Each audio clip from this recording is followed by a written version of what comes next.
안녕하세요. 부산대학교 병원 최정현입니다. 오늘 저는 작년에 AH에서 발표가 되었던 신부전에 관련된 내용을 조금 정리를 해봐 드리려고 합니다. 첫 번째는 이제 GDMT, Guideline Derived Medical Treatment in Heart Failure에 대한 이야기고요. 여기에 관련된 여러 가지 연구들이 결과가 나왔습니다.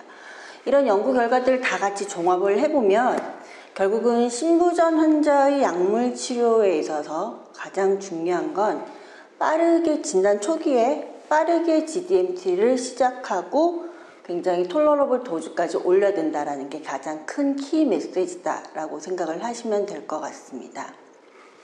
첫 번째는 뭐 잘 아시는 것처럼 파라다임 하트 페일리어 연구, 아니랑 에날로프리를 비교했던 연구죠. 두 개를 비교를 했더니 아니가 임상적으로 우월하다라고 발표가 됐던 연구가 있었고, 그 외에 이제 SGLT2 이니비터가 하프레프 환자한테서 도움이 됐다라고 하는 다파 하트 페일리어와 엠퍼럴 리듀스드 연구가 있었잖아요. 근데 이런 큰 연구들 모두 치료 시작 30일 이내에 대주군 대비 임상적 이득을 보였기 때문에 기억하실 것 첫 번째는 초기에 진단하고 초기에 빨리 약제를 시작해야 된다라고 기억을 하시면 될 것 같습니다. 두 번째는 우리 GDMT 포필러를 이야기를 할 때 이 포필러 즉 아니 혹은 라스트 이니비션은 애시 이니비터 그 다음에 셀렉티브 된 베타 차단제 우리 흔히 말하는 카베디올롤, 네비브롤롤, 비소프롤롤 이야기하는 이런 선택적인 베타 차단제 그리고 미네랄러 콜티코이드 리셉터 안타고니스트 스피로락톤이라고 그러죠. 그 약제 그 다음에 SGLT2 이니비터 중에 다파랑 엠파 이 네 가지를 모두 사용을 해야 되고 또 가능한 한 환자가 톨러러블한 도즈 우리가 세라피틱 도즈라고도 이야기를 하죠. 거기까지 증량을 해야 된다는 게 두 번째 기억하셔야 되는 부분입니다. 근데 이제 이 네 가지 중에 무엇을 먼저 시작하고 무엇을 먼저 용량을 올릴지는 환자의 상태에 따라서 결정을 하시면 되겠습니다. 마지막으로 신부전 환자가 이제 입원을 하게 되면 퇴원 전에 이런 GDMT가 적절하게 잘 되었는지를 평가를 하셔야 됩니다. 특히나 입원했을 때 환자가 키드니 펑션이 조금 나빠지거나 혈압이 조금 감소했다.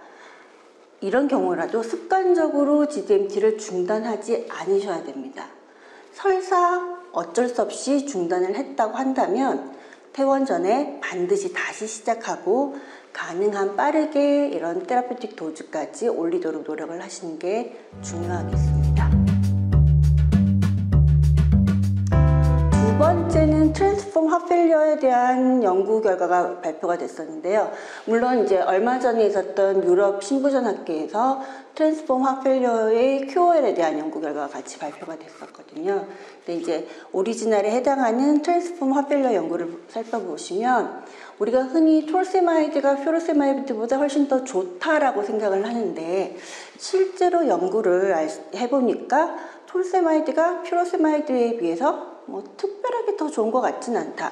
물론 프라이머리 아웃컴을 올코즈 모탈리티로 봤거든요. 그래서 올코즈 모탈리티에 있어서는 개선을 보여주지 못했다라고 보고를 한 바가 있습니다. 그런데 사실 이 연구는 굉장히 반론이 많았던 연구긴 합니다. 왜냐하면 연구가 선생님들께서 잘 알고 계시는 RCT 연구는 아니었고 프래그매틱 디자인으로 진행이 됐던 연구인데요. 이건 이제 일상적으로 우리가 하고 있는 클리니컬 세팅에서 이루어지는 여러 가지 치료 방법이 실제로 나타내는 효과를 측정하는 데는 적합하지만 그 결과가 RCT랑 동일한 파워를 가지고 있다라고 말하기에는 조금 무리가 있습니다. 그리고 프라이머리 엔드포인트는 아니었지만 신부전으로 인한 입원이나 카디악 데스에 있어서는 톨세마이드가 퓨로세마이드보다는 조금 좋은 것 같다라는 트렌드를 보여줬기 때문에 사실 톨세마이드랑 퓨로세마이드 둘 중에 어떤 게 좋은가? 실제로 정말 톨세마이드가 더 안 좋은 게 아닌 건 아닌가? 라는 이런 결론을 내리기 위해서는 추가적인 연구가 필요할 것으로 생각됩니다. 마지막으로 당뇨병 환자한테서 CV 리스크 관리에 대한 이야기가 있었는데요. 특히나 지난 AHA 때 이제 굉장히 하이라이트가 됐던 연구 중에 하나죠. 서피스 연구였고 털제파타이드에 대한 연구였습니다. 그러니까 체중 감량이라는 게 뭐 다른 일반적인 환자들한테서도 굉장히 CV 디지즈를 컨트롤하는 데 있어서 예방하는 데 있어서 중요한 역할을 한다라고 되어 있긴 하지만 특히나 우리 당뇨병 환자들에 있어서는 이런 심혈관계 질환의 위험도를 감소시키는데 굉장히 중요한 역할을 하고 있습니다. 물론 이제 감량을 하려면 생활습관 개선이 먼저 돼야 되겠죠. 근데 사실 생활습관만으로 개선만으로 몸무게가 잘 조절되기는 굉장히 어렵습니다. 이럴 경우에 약물 치료를 병행하게 되는데 이런 혈당 조절도 되고 체중 감량도 되는 이런 약제들이 많이 개발이 되고 있습니다. 이 중에서 이제 대표적인 게 세바이글루타이드랑 털제파타이드가 있고 이것들에 대한 연구 결과가 이제 하나 둘씩 발표가 되고 있습니다. 작년 AHA에서 발표됐던 셀피스 연구 등 셀피스2 연구는 이제 세마글루타이드 연구인데요. 사실 이 약제는 이제 삼상 연구만으로도 5번 이상을 진행을 했습니다. 그래서 여러 번에 걸친 삼상 RCT에서 플라시보 대비해서 체중 감소를 확실하게 해줬고 이런 효과는 당뇨병 치료의 적응증을 가진 1mm와 2.4mm 모두에서 나타났습니다. 말씀드린 셀피스2는 세마글루타이드 vs 털제파타이드에 대한 연구였고 이형 당뇨병 환자들에 있어서 체중 변화랑 혈당 수치 개선을 평가한 연구가 되겠습니다.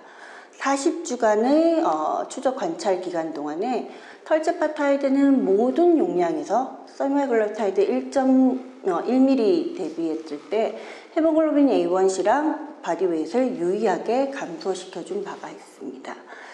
마지막으로 약도 안 듣고 생활습관도 개선이 안 되는 경우 어떻게 해야 될까요? 수술을 고려를 할 수 있습니다. 실제로 가스트릭 바이패스 환자의 42%, 그 다음에 위절제술 환자의 37%가 당뇨병 약물 치료 없이도 헤모글로빈 A1C가 6.0 이하 미만으로 도달을 했다라는 결과가 발표가 됐었고요. 또 이러한 수술로 인한 감량 효과가 심혈관계 질환의 예후 개선으로 연결되어서 코로너리 디지즈의 위험률이 40% 감소가 됐고 그 다음에 라지 베슬 관련된 컴플리케이션을 62% 그리고 올코즈 모탈리티도 66%로 낮춰졌다고 보고하였습니다.